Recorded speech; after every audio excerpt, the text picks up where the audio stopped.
कहानी का नाम है 3 काम। एक बार दो गरीब दोस्त एक सेठ के पास काम मांगने जाते हैं।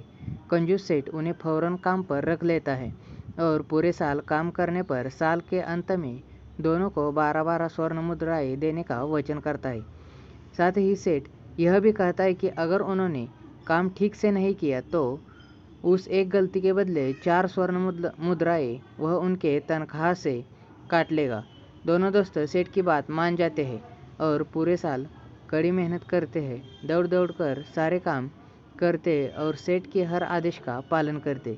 इस तरह पूरा साल बीत गया।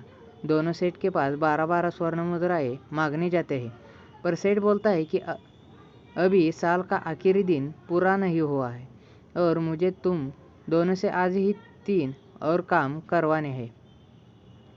दोनों हैरान थे, पर कभी भी क्या सकते थे।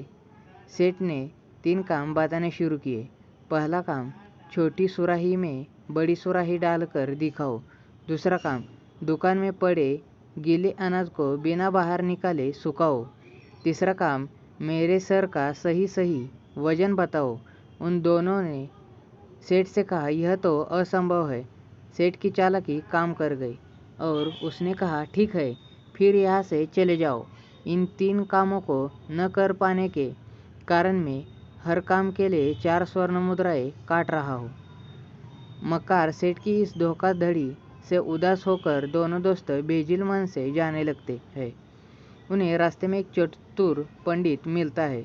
उनके ऐसे चेहरे देखकर पंडित उनसे उनकी उदासी का कारण पूछता है और पूरी बात समझने के बाद उन्हें वापस सेठ के पास भेजता है। दोनों सेठ के पास जाते हैं और बोलते हैं, सेठ जी, अभी आधा दिन बाकी है, हम आपके 3 काम कर देते हैं।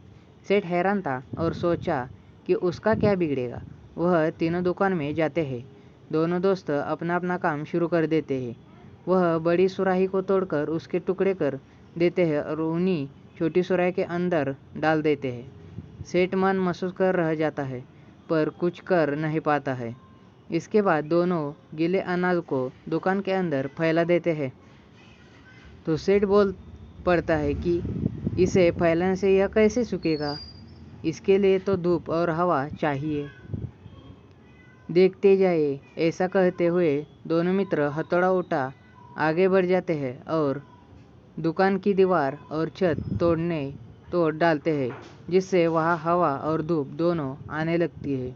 क्रोधित मित्रों को सेठ और उसे आदमी देखते रह जाते हैं, पर किसी की भी उन्हें रोकने की हिम्मत नहीं होती।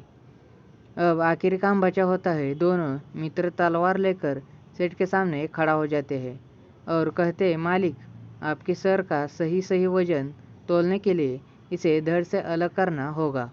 कृपया बिना हिले स्थिर खड़े रहे। अब सेठ को समझ आ जाता है कि वह गरीबों का हक इस तरह से नहीं मार सकता और बिना आनाकानी के वह उन दोनों को 12-12 स्वर्ण मुद्राएं दे देते हैं। अगर आपको यह कहानी 3 काम कैसी लगी, नीचे कमेंट कीजिए।